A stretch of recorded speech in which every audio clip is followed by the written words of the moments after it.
स्वागत है आप सभी का सीजीपीएससी संकल्प पे। आज वाले वीडियो पे हम लोग देखने वाले हैं मराठा के अधीन छत्तीसगढ़। इस टॉपिक को मत छोड़िएगा। इसके अलावा पिछला जो हमने टॉपिक कराया था आपको कलचुरी वंश का, उसे भी मत छोड़िएगा, क्योंकि बता रहा हूँ ये दो टॉपिक जो हैं कलचुरी और साथ में मराठा, यहाँ से आपके 8 और 15 मार्क्स के क्वेश्चन आते हैं। ठीक है, इसका अभी जब आपका 15 तारीख से मेंस का पेपर स्टार्ट होगा तो आपको ये दिख जाएगा कि 15 मार्क्स वाले क्वेश्चन कहाँ से आते हैं। तो इस टॉपिक को जरूर पढ़ के जाइएगा। जो अभी 15 तारीख वाला मेंस दे रहे हैं वो भी कम से कम कलचुरी और मराठा को पढ़ के जाइए। आपके 8 और 15 मार्क्स वाले क्वेश्चन तो नहीं छूटेंगे। इसके अलावा मैं आपको एक और चीज बताना चाहूंगा, हमारा सीजीपीएससी मेंस का जो क्रैश कोर्स है वो लॉन्च होने वाला है। इसकी शुरुआत हम लोग करेंगे 21 या 22 तारीख से, अभी मार्च के। इससे रिलेटेड जो बाकी ऑफिशियल जानकारी है वो मैं आपको कुछ दिन में पूरे तरीके से प्रोवाइड करा दूंगा। लेकिन इसके अलावा जिनको और इंफॉर्मेशन चाहिए या जो इस क्रैश कोर्स को लेके इंटरेस्टेड हैं वो इस नंबर पे मैसेज ड्रॉप करके, ये जो नंबर है आपका नीचे उस पर भी दिया हुआ है डिस्क्रिप्शन में भी, इस नंबर पे आप मैसेज ड्रॉप करके जानकारी प्राप्त कर सकते हैं। तो चलिए फिर आज का जो हमारा बहुत ही महत्वपूर्ण टॉपिक है मराठा के अधीन छत्तीसगढ़, इसे शुरू करते हैं। सबसे पहला चीज तो आपको जानना पड़ेगा कि देखिए मराठा ने आक्रमण क्यों किया, छत्तीसगढ़ ही क्यों। अब आपको इतना पता है प्री के हिसाब से कि वो उड़ीसा जा रहे थे, उड़ीसा छत्तीसगढ़ बीच में पड़ रहा था, बस हो गया, ठीक है। लेकिन इसके अलावा भी बहुत सारे कारण हैं जिसको हम लोग देख के चलेंगे। सबसे पहला चीज जो हम लोग को समझ में आता है, मराठों की आत्म महत्वाकांक्षा। देखिए क्या था, जैसे शिवाजी जैसे आए, छत्रपति शिवाजी जैसे आए, तो मराठा साम्राज्य एक अलग से ऐसा साम्राज्य की स्थापना हुआ जिसके बारे में सोचा भी नहीं गया था। लेकिन बाद में धीरे धीरे बाजीराव प्रथम हुए, फिर बाजीराव द्वितीय के टाइम से करप्शन शुरू हो गया और मराठा साम्राज्य पूरे तरीके से तबाह हो गया। अब मराठों की महत्वाकांक्षा तो भारत को जीतने की थी, भारत को एकत्रित करके अंग्रेजों को खदेड़ने की थी शुरुआत में। इसी महत्वाकांक्षा के तहत ये राज्य का विस्तार करना चाहते थे। शिवाजी के जाने के बाद भी ये राज्य का विस्तार करना चाहते थे और इसीलिए उड़ीसा अभियान को चुना गया था। ठीक है, उड़ीसा अभियान के लिए सेना भेजी गई थी और रास्ते पे छत्तीसगढ़ पड़ रहा था, इस वजह से इसे जीतने का निश्चय किया गया। दूसरा चीज, रघु जी की ऋणग्रस्त। अब देखिए ऋणग्रस्त का मतलब क्या हो जा रहा है, अब सिर्फ ऐसा नहीं कि इन्होंने लोन लिया हुआ था तो इस वजह से दिक्कत हो रहा था, ऐसा नहीं है। अब सेना जो है, सेना को अगर रघु जी प्रथम आपका नागपुर से शासन कर रहे थे, ठीक है, बड़ी और स्थायी सेना रखनी पड़ेगी। बड़ी और स्थायी सेना आपको रखनी है तो उसे पेमेंट करना पड़ेगा। पेमेंट करने के लिए आपको पैसा चाहिए। अब अगर रघु जी समय पे बड़े अभियान नहीं चलाते, अपने राज्यों का विस्तार नहीं करते, तो ऋण लेना पड़ सकता था। ऋण लेना पड़ जाए, इससे ज्यादा बेहतर है कि आक्रमण करो, अभियान चलाओ और जो है मराठा साम्राज्य का विस्तार करो। तीसरा चीज ये हमको पता है पहले से कि छत्तीसगढ़ का उड़ीसा बंगाल मार्ग पे स्थित होना। अच्छा, अगर छत्तीसगढ़ बीच में स्थित नहीं होता तो मराठा यहाँ आक्रमण ही नहीं करते। चौथा चीज जो है कमजोर शासन। ठीक है, छत्तीसगढ़ का शासन कमजोर रहा था। उस समय की बात कर रहे हैं हम लोग जब रघुनाथ सिंह का शासन था। जब राजा कमजोर रहेगा तो उसका पता अगल बगल वाले जो राज्य है, साम्राज्य है, उनको तो चल ही जाएगा। तो मराठा हो गया या उड़ीसा हो गया, अगल बगल के क्षेत्र को पता था कि इस समय के जो कलचुरी राजा है वो बहुत कमजोर है। और मोहन सिंह का षड्यंत्र, इसे हम लोग मैप में देखेंगे और समझाता हूं मैं आपको कि मोहन सिंह ने षड्यंत्र कैसे किया था। छत्तीसगढ़ का उपजाऊपन इन्होंने देखा, यहाँ राजा कमजोर है, राज्य विस्तार किया जा सकता है और ऊपर से यहाँ का उपजाऊपन काफी अच्छा है, ठीक है, तो आक्रमण कर देते हैं। और लास्ट पॉइंट जो है वो मीर हबीब का आमंत्रण, मीर हबीब ही वो आदमी है जिसकी वजह से ये सारी चीजें हुई थी। चलिए मैं इसे एक बार आपको मैप में समझा देता हूं।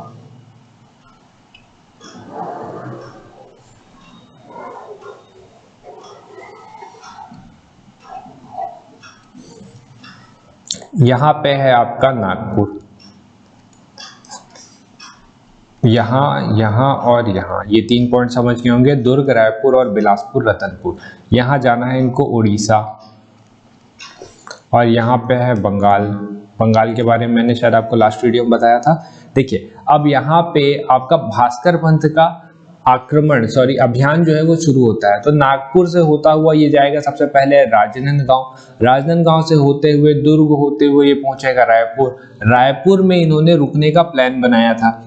प्लान तो बन गया, चलिए ठीक है। अगर इनको छत्तीसगढ़ में ही आक्रमण करना रहता तो आप सोचिए, राजनांदगांव, दुर्ग, रायपुर को छोड़ के ये इधर से वापस उल्टे पांव कटते हुए जाते आपके बिलासपुर, फिर रतनपुर और वहां आक्रमण करते। इसी पॉइंट से हमको पता चलता है कि मोहन सिंह ने कुछ ना कुछ तो षड्यंत्र जरूर किया था, क्योंकि मोहन सिंह जो था आपका, ये रायपुर पे था, ठीक है, यहाँ पे था, रायपुर पे था। अब मोहन सिंह के ऊपर आक्रमण ना करके ये जाके रतनपुर में आक्रमण कर रहे, इससे पता चलता है कि मोहन सिंह ने षड्यंत्र किया होगा। और मीर हबीब कौन है? ये मीर हबीब वही इंसान है जिसने उड़ीसा अभियान के लिए मराठों को आमंत्रण दिया था। तो यहाँ से गए ये उड़ीसा में आक्रमण हुआ, फिर बंगाल से न्योता आया आपका अलीवर्दी खान का। अलीवर्दी खान, अगर आपने भारतीय इतिहास पढ़ा है तो इसके बारे में जरूर सुना होगा। अलीवर्दी खान ने फिर बुलाया भास्कर पंत को। भास्कर पंत जैसे ही बात कर रहा था, अलीवर्दी खान ने आक्रमण कर दिया और भास्कर पंत वहां पे मारा गया। तो मीर हबीब का आमंत्रण सबसे बड़ा रोल प्ले करता है पूरी घटनाओं को होने के लिए। आपको यहाँ पे अच्छे से समझ में आ गया होगा। चलते हैं आगे। मराठों के आक्रमण के परिणाम क्या हुए? सबसे पहला चीज तो हमको समझ में जो आता, मराठा तो जीत गए, इनको जो चाहिए था वो तो मिल गया, ठीक है। कलचुरी की कमजोरी उजागर हो गई, पता चल गया ना कि यहाँ के कलचुरी कितने कमजोर है। जिस चीज के लिए ये आए थे, पैसे के लिए ही आक्रमण कर रहे थे उड़ीसा पे और बंगाल पे, तो कलचुरियों का जो खजाना था वो मराठों के अधिकार में आ चुका है। अब देखिए, इस समय के मराठा की अगर हम लोग बात करें तो करप्ट हो गए थे, बहुत बुरी तरीके से ये करप्ट हो चुके थे।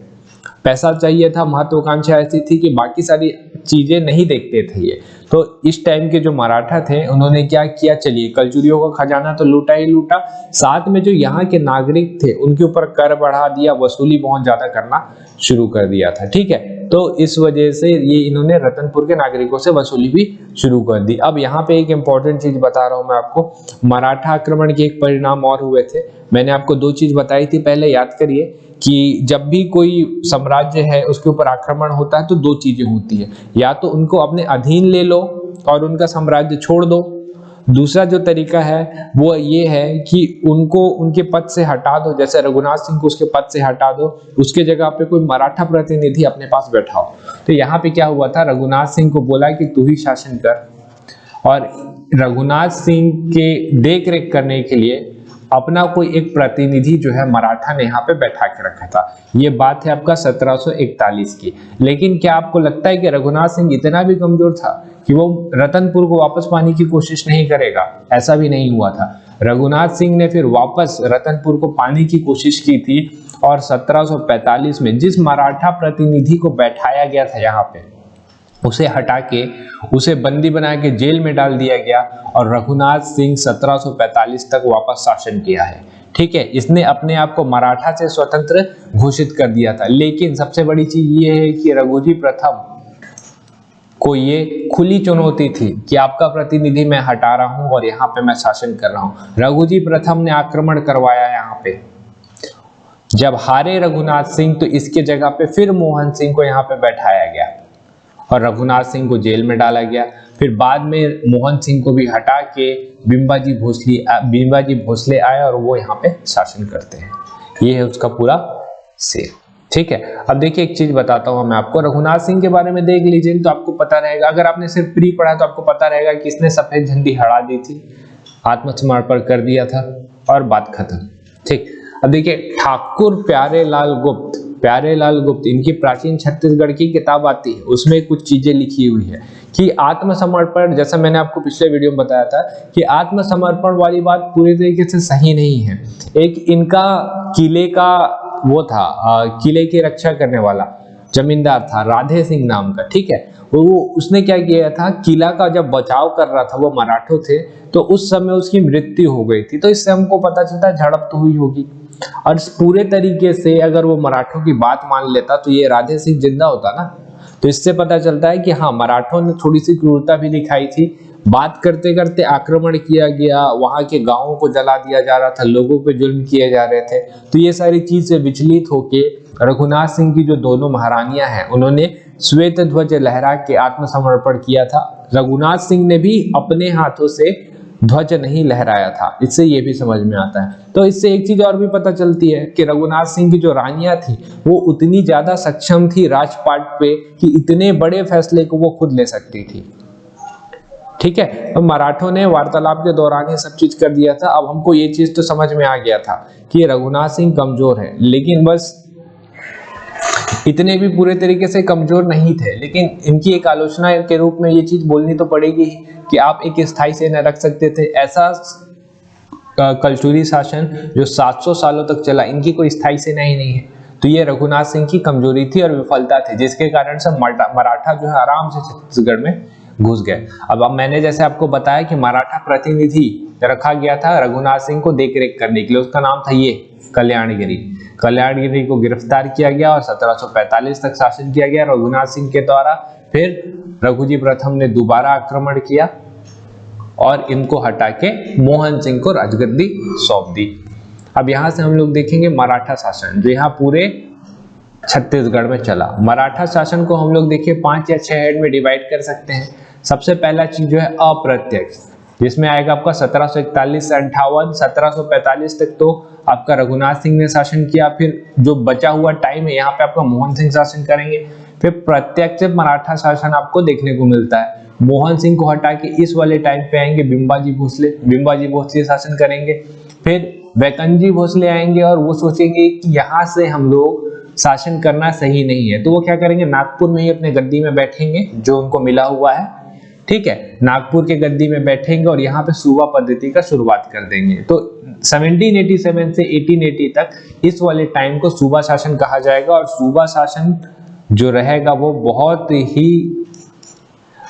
ही मतलब क्या बोलेंगे आप, ये छत्तीसगढ़ का एकदम डिक्लाइन का समय रहेगा। सूबा जो रहते हैं पूरे तरीके से छत्तीसगढ़ को लूट लेते हैं। मराठा तो लूट ही रहे थे, सूबा और बुरे तरीके से लूट लेते हैं। इनके बारे में भी हम लोग देखेंगे।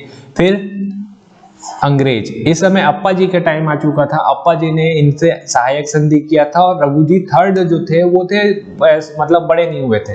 तो एक डील किया गया सहायक संधि के तहत कि जब तक रघुजी थर्ड जो है, जो नागपुर के राजा होने वाले हैं, वो बड़े नहीं हो जाते, तब तक ये जो रहेगा क्षेत्र अंग्रेजों के अधीन रहेगा। प्री पे क्वेश्चन बनता है छत्तीसगढ़ अंग्रेजों के अधीन सबसे पहली बार कब आया, तो ये था आपका 1818। फिर पूना भोसले, अब रघुजी थर्ड जो है वो बड़े हो चुके हैं तो अब खुदा के तो शासन करेंगे नहीं, प्रतिनिधि भेजे। तो 1830 से 1854 तक अपने प्रतिनिधि से शासन करवाए। और रघुजी थर्ड जब जब उनकी मृत्यु होगी, उसके बाद अंग्रेजों ने अपनी हड़प नीति के तहत छत्तीसगढ़ को भी अपने अधीन कर लिया और फिर 1854 से 1947 तक अंग्रेजी शासन चलेगा। ठीक है, ये है इनका पूरा टाइमलाइन, इसके हिसाब से हमको पढ़ना है। तो सबसे पहले तो हम लोग राजा का टाइमलाइन देख लेते हैं, समझ लेते हैं कि इनका वंशावली कैसा चल रहा है।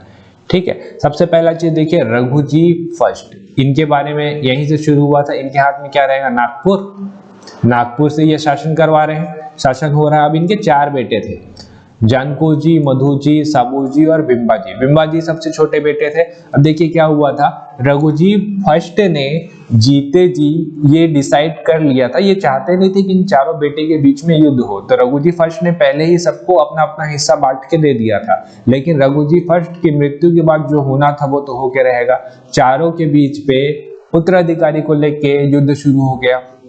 मधुजी जो हैं वो जानकोजी को हरा के नागपुर पे कब्जा करना चाहते थे और इस मधुजी का साथ जो दे रहे थे वो थे आपके बिंबाजी भोसले। ठीक है, तो मधुजी और बिंबाजी ये दो साथ में मिल गए और जानकोजी के साथ एक युद्ध हुआ जिसमें जानकोजी भोसले जो है ये आपके जीत जाते हैं। ठीक है, जानकोजी जीत जाते हैं। मजबूरी पे मधुजी को जो राज्य मिला हुआ रहता है वहां पे उनको भेज देते हैं। बात आती है बिंबाजी को कौन सा क्षेत्र दिया जाए, तो बिंबाजी को उनके मतलब ये जो क्षेत्र चाहते नहीं थे इनको वही क्षेत्र मिला जो कि था छत्तीसगढ़। ये फिर इसी वजह से छत्तीसगढ़ आते हैं। अगर मधुजी जीत जाते तो ये नागपुर में ही रहते बिंबाजी भोसले, छत्तीसगढ़ आते ही नहीं। जानकोजी के बाद इनके 4 बेटे हुए फिर से, रघुजी द्वितीय, इनको नागपुर संभालना है क्योंकि बड़े बेटे हैं। ठीक है, अब बिंबाजी भोसले ये जो है इनका निसंतान मृत्यु हो जाता है। इनके बारे में पता है आपको, निसंतान मृत्यु हो जाता है। निसंतान मृत्यु भी पूरे तरीके से आप बोल नहीं सकते, हो सकते हैं कि एडॉप्टेड कुछ बच्चे थे, एडॉप्टेड चाइल्ड तो थे, इनके बारे में देखेंगे, वहां पे मैं आपको डिटेल बताऊंगा। निसंतान था क्या, अडॉप्टेड चाइल्ड था।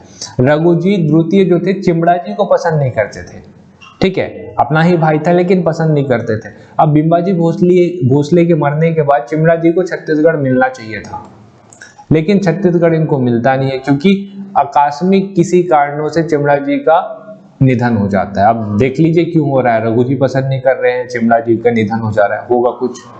तो वैकनजी भोसले को जो रहता है छत्तीसगढ़ का राजपाट मिलता है, और यहाँ पे ये शुरुआत करते हैं सूबा शासन।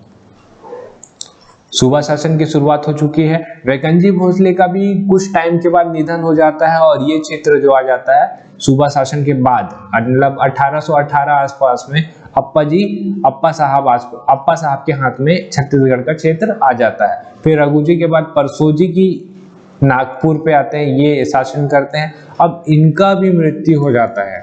अप्पा जी जो थे बहुत ज्यादा महत्वाकांक्षी थे, वो नागपुर और छत्तीसगढ़ सबको हड़पना चाहते थे, तो परसोजी का भी अब बोल सकते हैं इसी कारण से मृत्यु हुआ होगा। फिर परसोजी के बाद जो लास्ट राजा आते हैं वो आते हैं रघुजी थर्ड।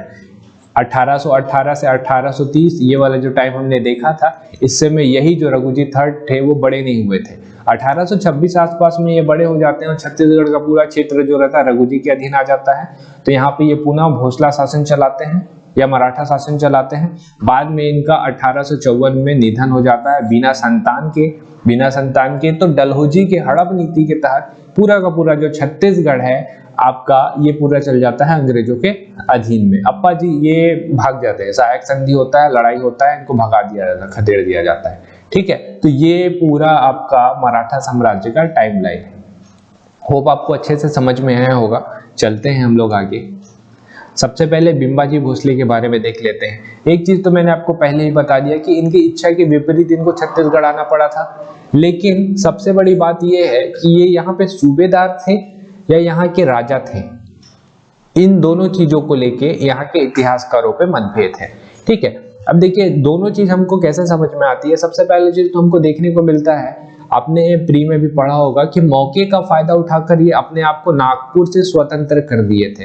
स्वतंत्र का मतलब समझ रहे हैं कि इन्हें जो रहेगा अब नागपुर हर साल टकोली नहीं भेजना पड़ेगा, ये अपने निर्णय लेने के लिए स्वतंत्र हैं, सोवेरियन है, ठीक है, इनका अपना स्वामित्व रहेगा हर चीज पे। तो ये स्वतंत्र का मतलब हो जाता है। तो अगर ये, इससे हमको पता चलता है कि ये यहाँ के राजा रहे होंगे, क्योंकि स्वतंत्र हो गए ना, इससे पता चलता है कि राजा रहे होंगे। नहीं तो आपने अभी भी देखा कि 1745 आसपास में जब रघुनाथ सिंह ने अपने आप को स्वतंत्र कर दिया था, तो रघुजी प्रथम ने आक्रमण करवा दिया, लेकिन बिंबाजी भोसले के ऊपर कोई आक्रमण नहीं होता है स्वतंत्र घोषित करने के बाद भी। तो इससे हमको समझ में आता है कि यहाँ के राजा रहे होंगे।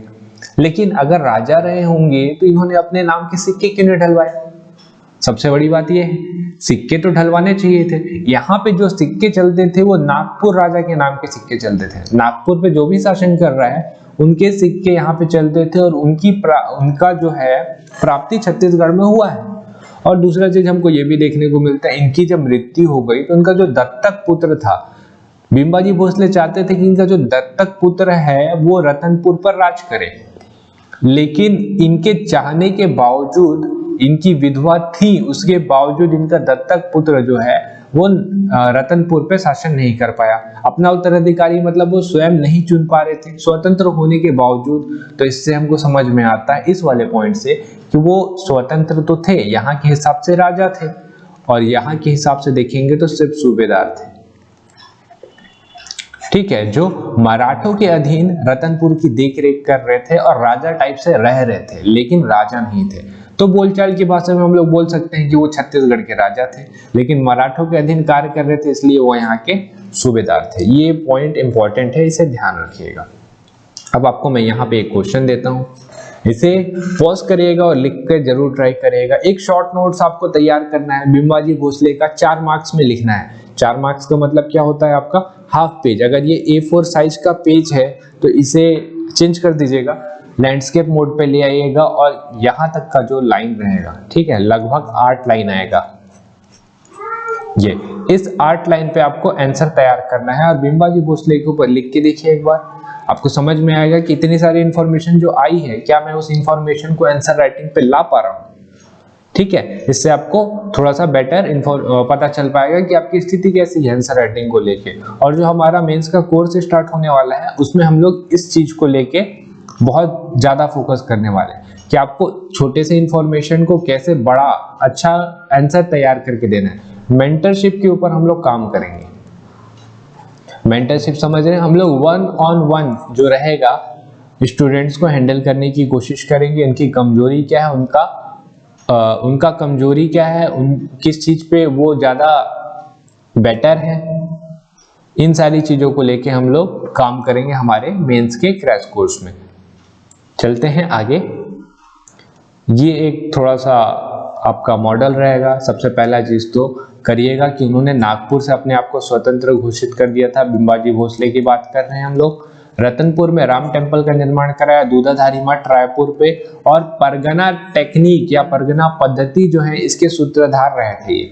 तो ये चीज हमको पता है, प्री वाले पॉइंट्स हैं। लेकिन इन चारों पॉइंट्स का इस्तेमाल करके क्या आप 8 लाइन का एक अच्छा आंसर तैयार कर सकते हैं?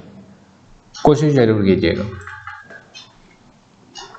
बिंबाजी भोसले का टाइम हो चुका है, ठीक है, इन्होंने यहाँ पे शासन कर लिया, आ गए मोहन सिंह को हरा के। अब वैकनजी भोसले आएंगे छत्तीसगढ़ में बिंबाजी भोसले के मरने के बाद, मृत्यु के बाद, और ये यहाँ पे शासन कर सकते थे चाहते तो, लेकिन ये नागपुर में रहना पसंद करेंगे और यहाँ पे बोलेंगे कि हम लोग सूबेदारी प्रथा की शुरुआत करते हैं और यहाँ पे सूबा शासन चलेगा, ठीक है, और ये नागपुर से उसका संचालन करेंगे। तो एक झड़प भी हुआ था, मैं आपको वो भी बता दूं कि इन्होंने सूबादार तो बोल दिया था। पहले सूबेदार आया कि महिपत राव दिनकर, ये आपने पढ़ा है प्री में। महिपत राव दिनकर आए, ठीक है, आ गए। यहाँ पे जो बिंबाजी भोसले की विधवा थी आनंदीबेन, इन्होंने बिंबाजी भोसले की सेना की मदद से इन सूबेदारों को खदेड़ दिया। बाद में एक समझौता हुआ नागपुर के मराठा और आनंदीबेन के बीच पे, उसके बाद सूबेदार को यहाँ पे शासन करने दिया गया। और सूबेदार का समय छत्तीसगढ़ के लिए बहुत बुरा रहा था, ठीक है, मतलब क्या था कि कोई भी सूबेदार बन सकता है। अगर आपको सिर्फ एक बात बोलनी थी कि मैं आप 1 लाख रुपए आपको प्रति महीने दूंगा, कोई बोलता है मैं 3 लाख रुपए दूंगा, जो 3 लाख रुपए वाला बोलेगा उसको सूबेदार बना देंगे, ठीक है। तो ये लूटपाट का दौर मचेगा यहाँ से, इसके बारे में भी देखेंगे हम लोग। सूबा शासन, सूबा का मुख्यालय कहाँ था आपका? रतनपुर, ठीक है। कितने दूर यहाँ पे सूबेदार थे इसके बारे में हमको एग्जैक्ट नहीं पता है, इतिहासकारों पे मतभेद है। लेकिन हम लोग जो प्री पे पढ़ते हैं और मेंस में पढ़ते हैं, वो एगेनियो जो थे ना ब्रिटिश अधीक्षक, उन्होंने अपनी रिपोर्ट में 8 सूबेदारों का जिक्र किया है। उसके हिसाब से हम लोग पढ़ते हैं कि यहाँ पे 8 सूबेदार थे। चलिए शुरू करते हैं। सूबेदार सबसे पहला है महिपत राव दिनकर। सबसे पहला चीज तो प्रथम सूबेदार है। बहुत सारे विद्रोह हुए हैं। सबसे पहला विद्रोह तो आपका ये वाला बताया जो मैंने आपको, इनकी जो विधवा थी आनंदीबाई, इन्होंने सूबा का विरोध किया था और एक समझौता हुआ, समझौता के तहत उसके बाद महिपत राव दिनकर जो हैं वो मराठा प्रतिनिधि के तौर पे छत्तीसगढ़ पे सूबा शासन चलाएंगे, ठीक है। और अब देखिए महिपत राव दिनकर के बारे में एक चीज और हमको समझ में आती है कि राजस्व में कमी आनी शुरू हो चुकी थी। ये लगभग 3 लाख रुपए की वसूली कर पाते थे। पहले जो था वो लगभग 5 से 6 लाख रुपए का आमदनी हुआ करता था बिंबाजी भोसले के टाइम पे। तो इससे हमको समझ में आता है एक तो बिंबाजी अच्छे राजा थे, और अच्छे राजा होने के बाद आपका 5-6 लाख रुपए साल भर में वसूली हो रहा है। तो हमको समझ में आता है कि राजस्व की जो कमी आई होगी यहाँ पे, इनका जो ट्रीट करने का तरीका था लोगों को, उसकी वजह से ऐसा हुआ होगा। लोकप्रियता नहीं थी, जन कल्याण नहीं था, सहिष्णुता नहीं थी, सभी दृष्टि से गिरावट का युग था। और ये सारी चीजें मैं बता कहां से रहा हूं, याद करिए महिपत राव दिनकर के टाइम पे एक वो आए थे, यात्री आए थे, जिन्होंने अपना यात्रा विवरण दिया था। वही यात्री जो फॉरेस्टर थे, फॉरेस्टर के रिपोर्ट के हिसाब से हम लोग बोल सकते हैं कि ये सारी चीजें हुई थी, ठीक है। यहाँ पे आपके जितने आए थे ना, आपने जो देखा है, कोलब्रुक देखा है, मिस्टर जेटी ब्लंट देखा है, फॉरेस्टर देखा है, इन सारे लोगों का यात्रा विवरण ही आपके आंसर का आधार बनेगा। महिपत राव दिनकर का कार्यकाल जो छत्तीसगढ़ के लिए बहुत ही ज्यादा अलोकप्रिय, जन कल्याणी नहीं था, उदाहरण सहित समझाइए। ऐसा करके अगर आपसे पूछ देगा तो आप पहले ऊपर में स्टेटमेंट लिखेंगे कि हाँ ये था, फिर बाद में लिखेंगे आपको जानकारी कहाँ से मिलती है, फॉरेस्टर की रिपोर्ट के हिसाब से। तो ये आपका एक परफेक्ट आंसर होगा। ठीक है, चलें आगे। उसके बाद दूसरे आते हैं विट्ठलराव दिनकर। ये हैं आपके परगना पद्धति के सूत्रधार तो हो गया था, ये थे जन्मजाता। इनके समय पे मिस्टर जेटी ब्लंट आए थे। अब जेटी ब्लंट आए थे तो दौरा किया तो कुछ तो लिखेंगे। तो यात्रा विवरण में इन्होंने लिखा था, देखिए क्या, रतनपुर सूबा का मुख्यालय है, उसके बावजूद रतनपुर जो है छोटा सा है, जबकि इसे बड़ा शहर होना चाहिए था क्योंकि सूबा का मुख्यालय है। और यहाँ तक कि मिस्टर जेटी ब्लंट ने यह भी लिखा कि यहाँ का जो स्वयं का सूबेदार है वो खुद खपड़े के मकान पे रह रहा है और जो बाजार के एकदम बीचों बीच पे है।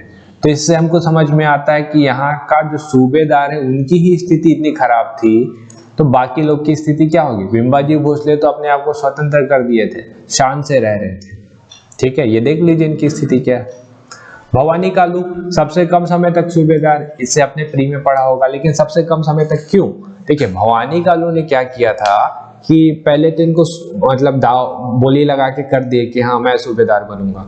अब इन्होंने एक प्रतिनिधि रखा, सूबेदार को क्या करना है, वसूली ही तो करना है, तो उसके अधीन शासन करना है और सैनिक वगैरह रहेंगे लेकिन वसूली करना है। तो भवानी कालू निकला होशियार, वो सोचा कि मैं अपने अधीन और किसी को रख लेता हूँ और दूसरे से वसूली कराऊंगा और घर में आराम करूंगा मैं।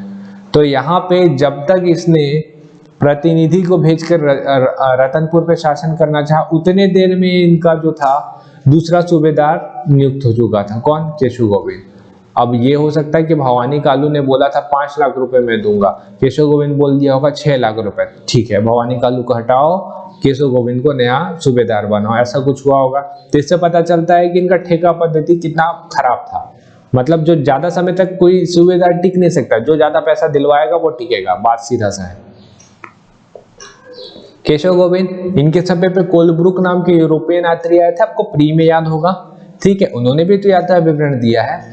तो कोलब्रुक ने अपना यात्रा विवरण दिया है कि जब हम लोग आए तो उस समय हमारा जो सूबेदार है केशव गोविंद, उसने हमारा स्वागत ये जो टाउन है उसके 3-4 मील पहले किया। यहाँ पे हम लोग को ठहराया गया, हमको टाउन में घुसने नहीं दिया गया, हमको टाउन का मुआयना नहीं करने दिया गया। और इन्होंने केशव गोविंद के लिए एक चीज और भी बोली है कि ये जो केशव गोविंद था इसने उड़ीसा के कुछ क्षेत्रों को जीतने में मराठों की मदद की थी। तो राज्य विस्तार पे मराठों की मदद किया गया था केशव गोविंद के द्वारा। तो ये था आपका केशव गोविंद का टाइम। उसके बाद बीकाजी गोपाल, सखाराम, सीताराम, यादवराव दिनकर, कोई बड़ी चीजें हुई नहीं है, इस वजह से इनके बारे में देख नहीं रहे। सूबेदार की आलोचना कीजिए 15 मार्क्स, ये पिछले साल CGPSC मेंस में आया हुआ है, पिछले साल का ही क्वेश्चन है। आलोचना लेकिन आप करेंगे कैसे जब आपको पता ही नहीं है प्री में कि इनकी आलोचना भी की जा सकती है। आपको सिर्फ एक ही चीज पता था कि ठेका पद्धति के द्वारा होता था, लेकिन इसके अलावा और सारी चीजें पता थी क्या, नहीं पता थी। लेकिन ये जब आप देख के जाएंगे तब आपको आंसर लिखने में बहुत ज्यादा दिक्कत नहीं होगा। 15 मार्क्स मतलब आपको 1.5 पेज लिखना है, 1.5 पेज आराम से लिखा जाएगा, शायद 2 पेज आसपास आपको आंसर लिखना है, तो 2 पेज एकदम आराम से लिखा जाएगा। देख लेते हैं कि क्या क्या कैसे करके लिख सकते हैं इसको। पहले वीडियो को पॉज करिएगा और इसे ट्राई करके जरूर देखिएगा आप कितना लिख पा रहे हैं। फिर अगर नहीं बन पाएगा तो फिर वापस आइए और देखते हैं क्या क्या चीज है। सबसे पहला चीज तो हम लोग लिखेंगे कि राजस्व में कमी हुई थी। बिंबाजी भोसले के टाइम पे 5 से 6 लाख रुपए मिलते थे और इनके टाइम पे वसूली होती थी तो 2 से 3 लाख रुपए हो चुका था। तो राजस्व में कमी ये दर्शाता है कि यहाँ के लोग इनसे खुश नहीं थे, ज्यादा मतलब इनको फलने फूलने का मौका नहीं दिया जा रहा था छत्तीसगढ़ के निवासियों को, तो राजस्व कहाँ से बढ़ाएंगे। दूसरा आलोचना में हम लोग ठेका पद्धति लिखेंगे, जो ज्यादा पैसा देता था उसको सूबा का शासन मिल जाता था। और इसी का आपका उदाहरण है भवानी कालू। भवानी कालू का उदाहरण देखिए, लिखिए कि केशव गोविंद ने ज्यादा पैसा दे दिया, भवानी कालू को रातों रात हटा दिया गया सूबा पद्धति से, सूबा शासन से। व्यवस्था, एक तो इनकी बहुत ही खराब और घटिया व्यवस्था थी। घर पे हल जो रखा हुए है उसके हिसाब से वो वहां का कर निर्धारण करते थे। मान लीजिए किसी के घर पे 4 हल हैं, ठीक है, तो 4 हल के हिसाब से वो कर देगा। अब इसके पास जमीन छोटी सी है, 4 हल का इस्तेमाल कर रहा होगा ताकि टाइम बचे, जो भी हो सकता है, लेकिन हल देख के ये कर लगाते थे। तो ये व्यवस्था ही घटिया सी थी इनका। और यात्रा विवरण, इतने सारे यात्रा विवरण मैंने आपको बता दिए, आपको आंसर लिखने में उतना ज्यादा दिक्कत नहीं आएगा। फॉरेस्टर का डालिए, मिस्टर जेटी ब्लंट का डालिए, कोलब्रुक का डालिए, इनसे पता चलता है कि इतनी स्थिति खराब थी। रतनपुर का मुख्यालय होने के नाते रतनपुर छोटा सा था, यहाँ तक कि आपका विट्ठल राव का जो घर था वो खपड़े का बना हुआ था, 3-4 मील पहले रुकवाया गया था, अंदर घुसने नहीं दिया गया, जनहितकारी नहीं था, कल्याणकारी नहीं था। ये सारी चीजों को जोड़िए, आपका आराम से 15 मार्क्स का आंसर तैयार हो जाएगा। शुरुआत में एक इंट्रो जरूर दीजिएगा, क्योंकि इंट्रो के बिना आंसर 15 मार्क्स वाले शुरू मत करिए। 3-4 लाइन का इंट्रो दीजिए, उससे ज्यादा का नहीं, उससे ज्यादा का देंगे तो आंसर लिखने के लिए जगह नहीं बचेगा। ठीक है, ये 5 हेड डाल दीजिए, ये एक पेज पे पूरा आ जाएगा। मेरे को लगता है 1 से 1.5 पेज पे यही आ जाएगा। अब यहाँ पे अगर सुबह का देखिए क्वेश्चन क्या है आपका, सूबेदार की आलोचना कीजिए, तो अब ये मत शुरू कर दीजिएगा महिपत राव दिनकर, इनके टाइम पे ये हुआ था वो हुआ था। डायरेक्ट डालिए ना हेड, ये 5 हेड डालिए, इन 5 हेड को डिस्क्राइब करिए, ऊपर में थोड़ा सा इंट्रो डाल दीजिए, लास्ट में कंक्लूजन डाल दीजिए। 2 पेज हो जाएगा आपको और एकदम परफेक्ट आंसर तैयार होगा। मार्क्स जो रहेंगे इसमें आपको काफी बेटर मिल सकते हैं। 15 मार्क्स में 15 में 15 तो मिलने से रहे, लेकिन 10 प्लस आपको मिल सकते हैं यहाँ पे। मराठा कालीन शासन व्यवस्था हमने जो कलचुरी के टाइम में जो देखा था, चलिए वो सामाजिक दिशा पे आएगा, पहले इसे देख लेते हैं। कमापि सुधार, इसके बारे में आपको पता है, ये प्री वाले फैक्ट हैं। 27 परगना थे और 27 परगना के हेड बनाया गया था ना किसी को, तो 27 परगना पे 27 कमापि सुधार थे। फडणवीस आय व्यय का हिसाब रखते थे। ये बरार पांडे गांव का दौरा करते थे और लगान संबंधी दस्तावेज तैयार करते थे। पोतवाल कौन था, राजधानी में स्थित खजाने में जमा होने एवं निकालने वाले राशि का हिसाब किताब करता था। पंडरी पांडे का क्या काम था, मादक द्रव्यों से होने वाली आमदनी का हिसाब किताब करना। और गौटिया तो आपको पता ही है, इसे ब्रिटिश काल में माल गुजार कहा जाएगा। ये जो था वो था गांव का हेड। ठीक है, इसके बाद आगे आते हैं मराठों का राजस्व व्यवस्था। ये आपको अपने से करनी है, इसे आपने प्री में भी पढ़ा हुआ है। टकोली साल भर में लगने वाला कर था। शायर क्या था, कलाली क्या था, पंडरी क्या था, सिवाई क्या था। इसे अपने से कर लीजिएगा, बहुत ज्यादा हार्ड नहीं, आपने प्री में भी पढ़ा हुआ है, इस वजह से मैं इसे बता नहीं रहा। सामाजिक दिशा क्या थी, कैसा था इनका समाज। वर्ण व्यवस्था, वही सारी चीजें लिखिएगा आपने जो कलचुरी में पढ़ा हुआ है, अगर अच्छे से पढ़ा तो दिक्कत नहीं होगा। 4 वर्ण थे, वही कट्टरता देखने का अभाव था, इस टाइप से कर दीजिएगा। बाकी के जो दूसरे वर्णिके थे वो भी राजा बन जाते थे। सती प्रथा का प्रमाण मिलता। सती चौरा उषाबाई जो थी ना, आनंदीबेन की बिंबाजी भोसले की जो पत्नी थी, दूसरी पत्नी थी उषाबाई, इन्होंने सती हो गई थी। ये इसका जानकारी हमको सती चौरा से मिलता है। महिलाओं की स्थिति व बहुविवाह, तो आनंदीबेन को और उषाबाई को ही देख के ही पता में चल जाता है आपको कि यहाँ पे बहुविवाह था। बिंबाजी की 3 रानियां थी, मराठा कालीन ही चल रहा है ना। उसके अलावा आनंदीबेन के हाथ में किसकी, बिंबाजी भोसले की सेना है, तो इससे पता चलता है कि महिलाएं जो थी वो राजपाट में हिस्सा ले सकती थी, राजनीतिक में हिस्सा ले सकती थी। और एक सामाजिक एगेन्यू जो थे, उन्होंने एक गणना करवाया था। ठीक है, गणना पे जब पूरे छत्तीसगढ़ का गणना कराया गया तो इसमें पता चला कि यहाँ पे 24 प्रकार के व्यवसाय पे लोग लिप्त हैं, जिसमें से सबसे ज्यादा कृषि की जाती है। और ये भी चीज एगेन्यू की रिपोर्ट में सामने आई है कि यहाँ पे जितने भी अंग्रेजी अधिकारी और बाकी सारे लोग आए, उन्होंने छत्तीसगढ़ का तारीफ किया, किसके लिए, नैतिक चरित्र के लिए। तो ये आ जाएगा आपका मराठा के समय सामाजिक दशा में। मराठा कालीन आर्थिक दशा तो हमने देख लिया। मिस्टर जेटी ब्लंट, इन्होंने अपना जो विवरण प्रस्तुत किया उसके हिसाब से 1 लाख गाड़ियों पे अनाज भर भर कर बाहर जाते थे। भूमि उपजाऊ थी, मुख्य व्यवसाय कृषि रहा होगा। राजनांदगांव में सूती वस्त्र मिल स्थापित किया गया था ना। ठीक है, 5 से 6 लाख रुपए राजस्व प्राप्ति होती थी बिंबाजी की भोसले के समय। फिर इसके पश्चात जो है, अब आपको बोला है आर्थिक दशा, तो आपको यही थोड़ी ना बताना है कि पॉजिटिव ही रहे हमेशा।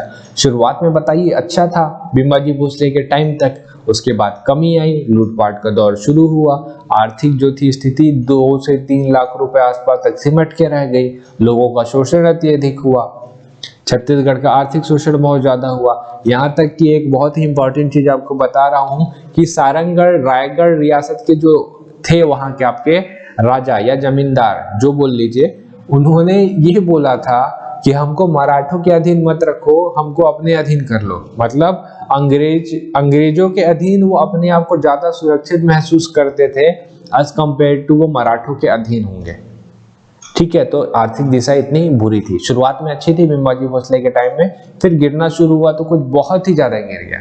तो ये यहाँ पे आपका पूरे तरीके से समाप्त होता है मराठा। होप आपको ये वीडियो, ये लेक्चर पसंद आया होगा। लेक्चर पसंद आया तो वीडियो को एक लाइक जरूर करिएगा, चैनल पे नए हैं तो सब्सक्राइब कर लीजिए। ठीक है, कमेंट करके बताइए अगर आपको कोई चीज पसंद आती है या आपके कोई सुझाव हो तो भी हमको कमेंट करके जरूर बताइएगा। आपके कमेंट की वजह से हमको अपने आप को सुधारने का मौका मिलता है। चलिए फिर मिलते हैं हम लोग अगले वीडियो पे। आपका पूरा मेडिवल कंप्लीट हो चुका है, अगले वीडियो से हम लोग शुरू करेंगे मॉडर्न। ठीक है, तो जिनको भी CGPSC मेंस का क्रैश कोर्स करना है वो नीचे वाले नंबर पे मैसेज ड्रॉप करके जानकारी प्राप्त कर लें। फीस वगैरह से रिलेटेड भी जो जानकारी वो प्राप्त कर सकते हैं। तो चलिए फिर मिलते हैं हम लोग अगले वीडियो पे, तब तक के लिए आपका बहुत बहुत थैंक यू।